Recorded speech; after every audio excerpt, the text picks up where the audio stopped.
Everywhere you look, you see something labeled AI.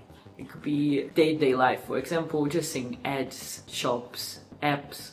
But here's the problem, not everything is actually AI. And that raised the question, do we actually know what is AI? And how much do we actually need in our lives?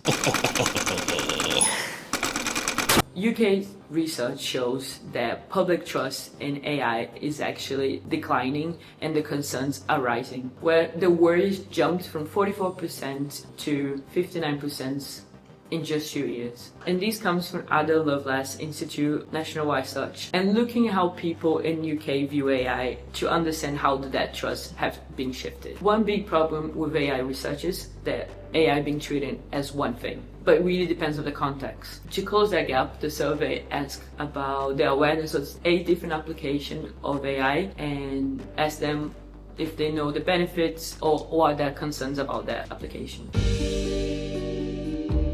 What is actually AI? Because the trust is falling, so the least we can do is separate the hype from the reality. The survey gave the definition of AI. Artificial intelligence is a term that describes the use of computers and digital technology to perform complex tasks commonly thought to require human reasoning and logic. AI systems typically analyze large amounts of data to draw insights or patterns and achieve specific goals. They can sometimes take actions autonomously, that is, without human direction. These systems can also be used to generate content like text, images, music, or videos. Most people know AI by self-driving cars, like 90% of people from the survey, and 90% knows from face recognition policing. But the awareness drop off when it comes to everyday tasks. For example, only 18% of people knows about uses in welfare benefits, and just 24% knows about the usage for robotics and medical assistant and loans. And that gap matters because if people don't really understand what AI is being used, the companies can take advantage of that and then put the AI label whatever they want to and catch up on that hype. Welcome to Is This AI or Not? And where you have to guess if it's actually artificial intelligence or it's just a marketing hype. So driverless cars, what do we think? Is it AI or is it not? So yes, that is AI. They use sensors and machine to make decisions in split seconds. Amazon self-checkouts. Are they AI? Actually, no. There are people in India watching you buying your own milk, and it's not AI. What about spam filters on your email? Actually, that one is AI. They learn patterns to keep junk out of your inboxes. Next level. Is the dog ears filter on your Instagram AI? No, that isn't. The app just uses face detection and overlay the image on top of you. And final question, is Netflix recommendation AI? Yeah, that one. The algorithm predicts what you're most likely gonna enjoy. And that's the game. The truth is, real AI often hides in everyday tasks. While some things can look like super high tech, sometimes are simply just a few lines of code. And for some people who doesn't really understand how coding works, they can be misunderstood by AI because that term is being used broadly everywhere. Game over. Some of the biggest names out there been selling this AI vision when it's far less intelligent what they advertise.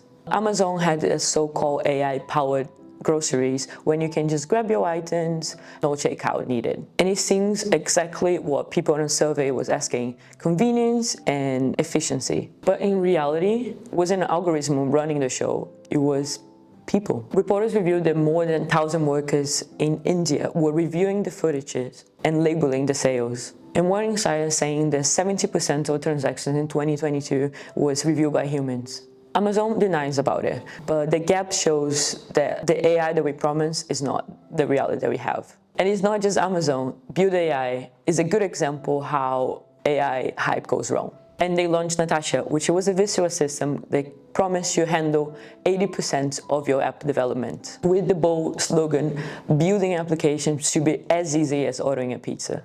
And investors, they loved it. They raised 400 million and managed to get Microsoft to back them and getting it evaluated 1.5 billion. But insider shows that most of the code is written by humans in India and Ukraine. And Natasha was only handling small bits of the UI. And investigations also uncover the inflated revenue numbers, shady rounding round trips, and billing deals. By 2025, the company collapsed and entered bankruptcy. And what looks to be a cutting-edge AI was human labor all over again. But it's not just hype, there is some AI making a huge impact on our lives as well. Take automatic translation, for example. On YouTube, for example, you can dub videos in multiple languages instantaneously. Criadores podem se comunicar na sua língua nativa e podem ser entendidos para vários lugares. What was that? Oh, here. They can communicate in their native language and can be understood in various places. Another great example is the Samsung interpretation mode, when you can flick the screen and be able to be translating live and have a smooth conversation. The phone will listen to you, translate, speak back, so there's no need for delay in conversation. But AI is not just making your life easier, it's pushing the boundaries on science that could change your future. And here's a good example of AI living to that promise.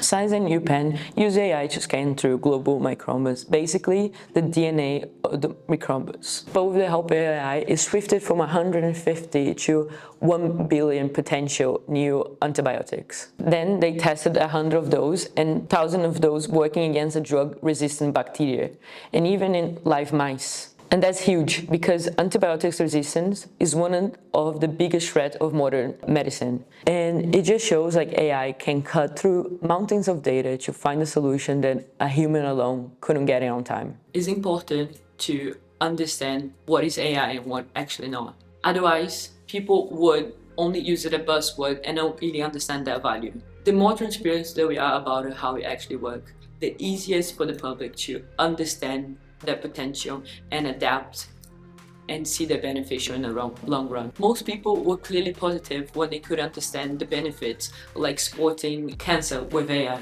but they don't really trust when it comes to driverless cars. So if you want people to actually trust in AI, we need to be very clear what the benefits are, letting people know how it actually works and why does it matter, and not just throw the label of AI in anything. So how can you tell if something is AI or is just a hype?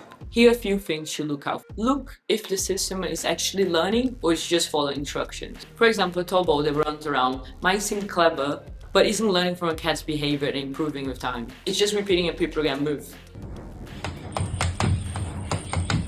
As for transparency, as if the product makes any difference using AI or not. As if the product is, why is it make it better if they use AI? Look for evolving insights and not just static outputs. AI adapts and changes over time. For example, if you're watching one K-drama on Netflix, let's say Crash Landing on You, the system would notice that and keep adjusting your recommendations to maybe showing you more K-dramas until you finish the whole library.